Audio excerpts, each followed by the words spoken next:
नमस्कार, आप देख रहे हैं कैपिटल टीवी का खास शो राहुल का अग्निपथ। मैं हूं परवीन शेख। राहुल गांधी फिर गायब है। बिहार में 6 नवंबर को पहले चरण की वोटिंग है, जिसको लेकर सभी दल प्रचार के मैदान में हैं। लेकिन राहुल गांधी लापता हो चुके हैं, जिससे महागठबंधन में टकराव और तेज हो गया है। कांग्रेस और आरजेडी में फिर मारधाड़ मची है। इस बीच आज प्रियंका गांधी वाड्रा की रैली भी कैंसिल हो गई, जो महागठबंधन की बढ़ती मुश्किलों को दिखाता है। वहीं राहुल गांधी के सबसे करीबी गौरव गोगोई को लेकर असम के सीएम हिमंता बिस्वा शर्मा ने बड़ा दावा किया है। उन्होंने कहा है कि वो कुछ दिनों में ये साबित कर देंगे कि गौरव गोगोई विदेशी ताकतों के जरिए भारत में प्लांट किए गए हैं। असम के मुख्यमंत्री के इस दावे के बाद कांग्रेस में हाहाकार मचा है। वहीं राहुल गांधी एक और बड़ी मुसीबत में फंस गए हैं।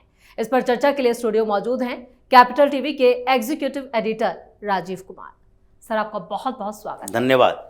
जब बिहार चुनाव अपने उफान पर है और राहुल गांधी लापता हैं, महागठबंधन के लिए कितनी बड़ी टेंशन? देखिए, महागठबंधन में ये कांग्रेस पार्टी है ही नहीं, ये दिखावे का महागठबंधन है। सारी पार्टियां अपने अपनी रणनीति के अनुसार चुनावी मैदान में है और अपने अपने कैंडिडेट के लिए प्रचार कर रहा है, एक दूसरे के लिए नहीं कर रहा। जहां राहुल गांधी जाते हैं वहां पर और विवाद पैदा होता है, तो तेजस्वी यादव सोचते हैं कि अपने कैंडिडेट के लिए प्रचार करो। हालांकि जो लोकल कैंडिडेट हैं, जो लीडर हैं, उनको उम्मीद रहती है, क्योंकि वो स्टार प्रचारक के तौर पर राहुल गांधी को, प्रियंका वाड्रा को, या फिर नेशनल लीडर जितने हैं, या फिर किसी स्टेट के चीफ मिनिस्टर हैं, उन लोगों को डिमांड करते हैं ताकि उनके लोकल क्षेत्र में, अगर विधानसभा क्षेत्र में कोई आता है तो वहां के लोग ज्यादा अट्रैक्ट होते हैं कि नहीं, हमारा जो नेता है, हमारा जो प्रत्याशी है वो पावरफुल है, इसलिए पावरफुल लोग उसके प्रचार में आ रहे हैं। समस्या राहुल गांधी के साथ है कि 2 दिन राहुल गांधी ने बिहार में गुजारा। 2 दिन के अंदर वो 4 रैलियां किए और एक बार तेजस्वी यादव के साथ मंच शेयर किया और फिर उनको दरकिनार कर दिया गया कि अपने क्षेत्र में जाओ। फिर नालंदा, बरबीघा ऐसे क्षेत्रों में इनको भेजा गया जहां पर राहुल गांधी क्या, अगर इनके साथ पूरी कांग्रेस पार्टी भी चुनाव प्रचार के लिए चला जाए तो नीतीश कुमार को कोई फर्क नहीं पड़ेगा। वहां तो नीतीश कुमार को भारतीय जनता पार्टी के स्टार प्रचारकों की भी जरूरत नहीं होती। वो क्षेत्र नीतीश कुमार का गढ़ है और वहां राहुल गांधी के जाने से कोई फर्क नहीं पड़ता। इसलिए उन जगहों पर राहुल गांधी का इस्तेमाल किया गया। लेकिन राहुल गांधी महागठबंधन न सही, लेकिन कांग्रेस के लिए तो प्रचार करते। 15 रैलियां प्रस्तावित की गई प्रियंका वाड्रा और राहुल गांधी के लिए। राहुल गांधी 2 दिन प्रचार किए और उसके बाद दिल्ली वापस आ गए। दिल्ली वापस आने के लिए कुछ बहाने भी बनाए और फिर अचानक से इनका बिहार का जो शेड्यूल था वो चेंज हो गया। प्रियंका वाड्रा इस बीच बिहार जाने के बदले वायनाड गई। वायनाड में अपने क्षेत्र में किसी तरीके से जो कांग्रेस बिखरती जा रही है, क्योंकि पिछले 3 महीने के अंदर कांग्रेस के 2 बड़े नेताओं ने वायनाड में सुसाइड किया। कांग्रेस के नेताओं के ऊपर आरोप लगाया कि आपसी सामंजस्य के अभाव में एक दूसरे के खिलाफ ये लोग मुकदमे दायर कर रहे हैं, प्रताड़ित करने की कोशिश कर रहे हैं, इसलिए सुसाइड किया गया है। फिर उसके बाद वहां के जिला अध्यक्ष ने इस्तीफा दिया कि प्रियंका वाड्रा का एटीट्यूड, रवैया जो है वो हमारे अनुकूल नहीं है। वो वायनाड आती है और अपने दूसरे लोगों से संपर्क करती है। जिला अध्यक्ष को वो बताती तक नहीं है कि हमारा आगे का शेड्यूल क्या है, इसलिए उन्होंने इस्तीफा दे दिया। तो इनको लगने लगा कि केरल में तो चुनाव आने वाला है और अगर वायनाड लोकसभा क्षेत्र के अंदर आने वाले 7 विधानसभा क्षेत्रों में कांग्रेस की स्थिति कमजोर रही तो ऐसे में हमारे लीडरशिप पर सवाल उठ जाएगा। इसलिए बिहार तो छोड़ो, बाहर के छोड़ो, अपने क्षेत्र को मजबूती से पकड़े रहो, नहीं तो हमारी भी वही स्थिति हो जाएगी जो राहुल गांधी की हुई। राहुल गांधी चुनाव हारकर उत्तर प्रदेश से भाग के केरल गए थे और उनके ऊपर सवाल उठने लगा कि जो अपने लोकसभा क्षेत्र में चुनाव नहीं जीत सकता वो दूसरे के क्षेत्र में जाकर उसे क्या चुनाव जिताएगा। तो ये स्थितियां कांग्रेस के अंदर पनपती रही है। इसलिए बिहार में जो अभी चल रहा है, जो महागठबंधन के अंदर चल रहा है, उसमें कांग्रेस सबसे कमजोर कड़ी है। मुकेश सहनी बिहार के लीडर हैं और वो भी तेजस्वी यादव के साथ या फिर महागठबंधन के दूसरे कैंडिडेट के साथ प्रचार करते हैं। थोड़े बहुत ही सही, 2-3% ही सही, लेकिन अपने लोगों को मोबिलाइज करते हैं, जिसके कारण राजद और मुकेश सहनी की पार्टी, इन दोनों के बीच कोऑर्डिनेशन है। दूसरे स्तर पर सीपीआई एमएल है, सीपीआईएम है और सीपीआई है, यानी कम्युनिस्टों का गठबंधन।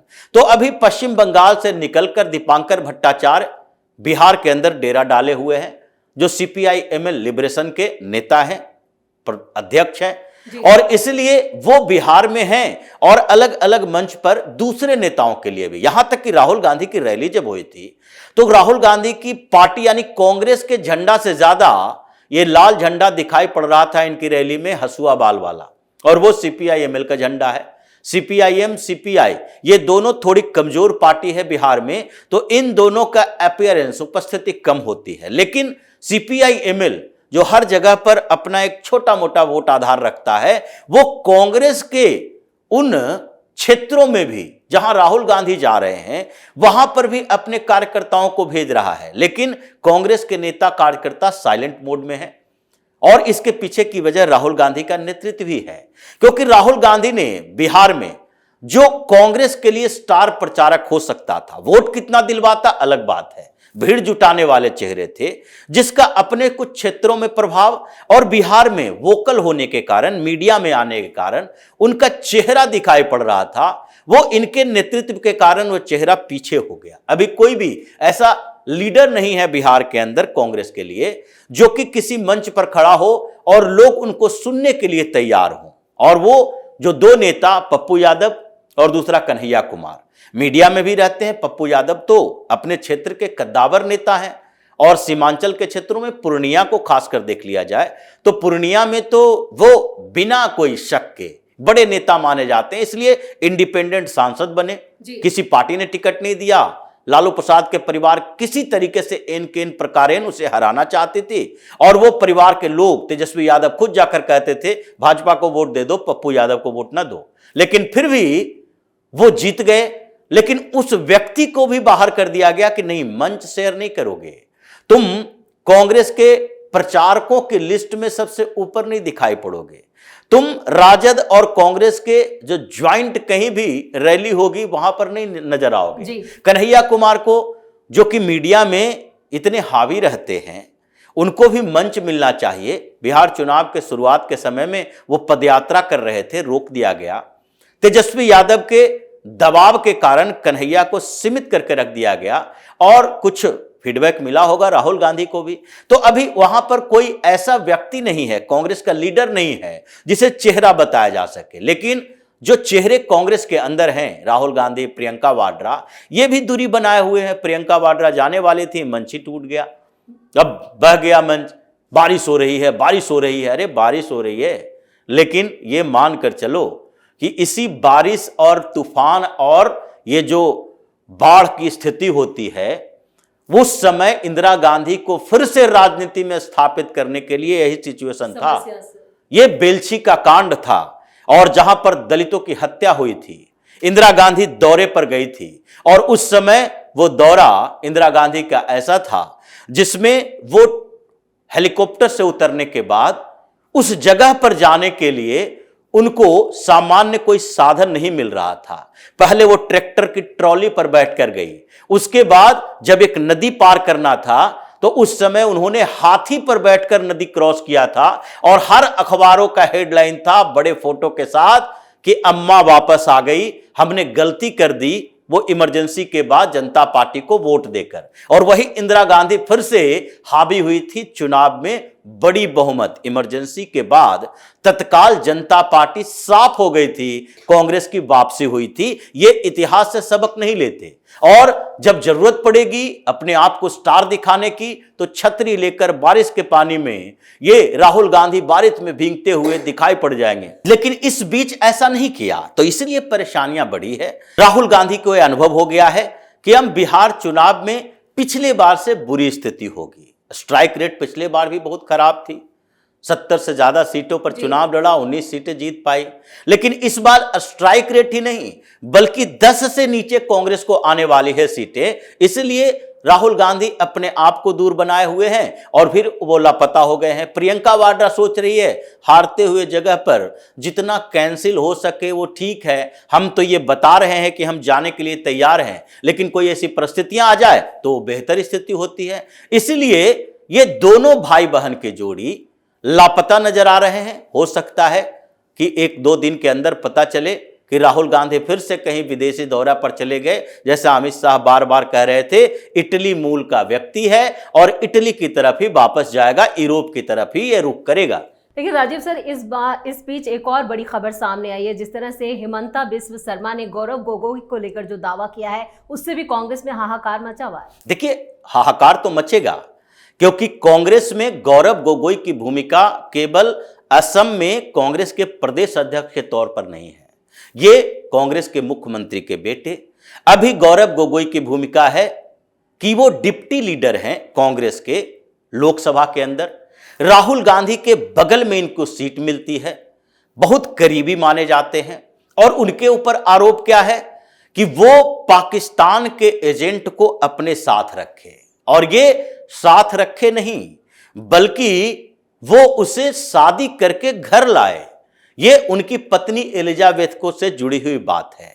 और उसमें हिमंत बिस्व शर्मा ने एक एसआईटी की जांच बिठाई थी। एसआईटी की जांच हुई और उसमें कुछ चीजें जो सामने आई है, बड़ी सेंसिटिव इशू है। इसलिए हेमंत बिस्व शर्मा भी कह रहे हैं कि अभी ये कैबिनेट के सामने पेश हुआ है, लेकिन कैबिनेट को जो इसके बारे में एविडेंस मिला है वो इतना सेंसिटिव है कि इसे अभी पब्लिक प्लेटफॉर्म पर नहीं रखा जा सकता। जिसमें यह बताया गया है कि गौरव गोगोई की पत्नी एलिजाबेथ, जो ब्रिटिश मूल की है, जो पाकिस्तान में काम करती थी, पाकिस्तान के एनजीओ के लिए काम करती थी, जब गौरव गोगोई से शादी करके असम में सीएम आवास के अंदर रह रही थी, तो उस समय भी पाकिस्तान से इसे पैसे मिल रहे थे, एनजीओ के माध्यम से ही सही। और सारे जो एजेंट या एजेंट का असेट बनाया जाता है, सीआईए का असेट हो या आईएसआई का असेट हो, यह असेट जो बनाया जाता है ऐसे ही किसी मानवाधिकारी संगठन, किसी इन्वायरमेंट का ऑर्गेनाइजेशन, किसी वैसे जलवायु परिवर्तन पर कोई एनजीओ बना है,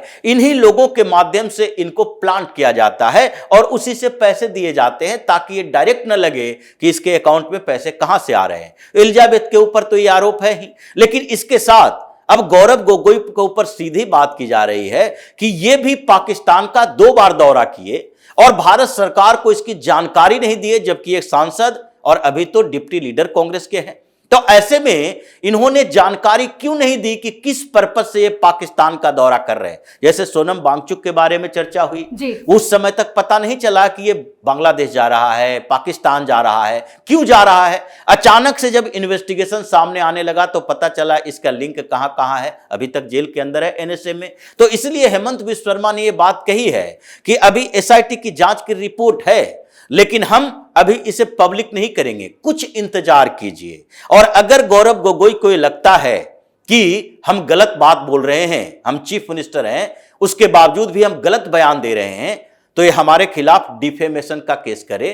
कोर्ट में हम वो सारे एविडेंस प्रोवाइड करेंगे, क्योंकि ये सेंसिटिव मसला है। तो पब्लिक प्लेटफॉर्म में अगर ये जाएगा, बदनामी ज्यादा देश की भी होगी, लेकिन फिर भी हम कोर्ट में बंद लिफाफे में एसआईटी की जांच को हम बताएंगे और जज ये तय करेंगे कि हम गलत बोल रहे हैं या गौरव गोगोई सही में पाकिस्तान का एजेंट है। वो 100% विश्वास के साथ कह रहे हैं। मतलब गौरव गोगोई अगर काम कर रहे तो इसका मतलब है कि राहुल गांधी का नजदीकी व्यक्ति पाकिस्तान से कनेक्टेड है। राहुल गांधी उसी पाकिस्तान की भाषा का इस्तेमाल करते हैं, चाहे ऑपरेशन सिंदूर हो या भारत पाकिस्तान के संबंधों को लेकर हो या चीन भारत पाकिस्तान के बीच के संबंधों को लेकर हो। हमेशा ये जो बातें बोलते हैं, चाहे राफेल को लेकर ही इन्होंने बयान दिया, वो सब वही बातें हैं जो पाकिस्तान की सरकार ऑफिशियल बयान देती है बाद में भी। ये राहुल गांधी के उन्हीं स्टेटमेंट का जिक्र यूएन में जाकर पाकिस्तान करती है। तो ये बड़ी मुसीबत कांग्रेस के लिए है। असम में आगे चुनाव होने वाला है और चुनाव से पहले ये गौरव गोगोई की गिरफ्तारी हो जाएगी। हो सकता है एनएसए लगा दिया जाए, क्योंकि एसआईटी की जांच की रिपोर्ट सामने है। बस उसे पब्लिक प्लेटफॉर्म पर लाना, एफआईआर दर्ज करना और उसके बाद गिरफ्तार करने की एक समय देखा जा रहा है कि किस समय यह सामने लाया जा सके। राजीव सर, इस तमाम जानकारी के लिए और सटीक विश्लेषण के लिए आपका बहुत बहुत धन्यवाद। धन्यवाद। बिहार में चुनाव प्रचार तेज है, लेकिन राहुल गांधी गायब हैं, जिससे साफ है कि महागठबंधन में अभी भी नेतृत्व को लेकर संग्राम छिड़ा है और कांग्रेस पूरी तरह से बैकफुट पर है, जो बिहार में विपक्ष को बड़ी हार की तरफ धकेल रहा है। इधर राहुल गांधी के चहेते नेता गौरव गोगोई की भी उल्टी गिनती शुरू हो चुकी है। कभी भी वो नप सकते हैं। वहीं राहुल गांधी भी गौरव गोगोई को लेकर बड़ी मुसीबत में फंसने वाले हैं। इस खास शो में इतना ही। वीडियो कैसा लगा कमेंट करके अपनी राय जरूर दें। वीडियो को लाइक करें, शेयर करें और कैपिटल टीवी को सब्सक्राइब जरूर करें। धन्यवाद।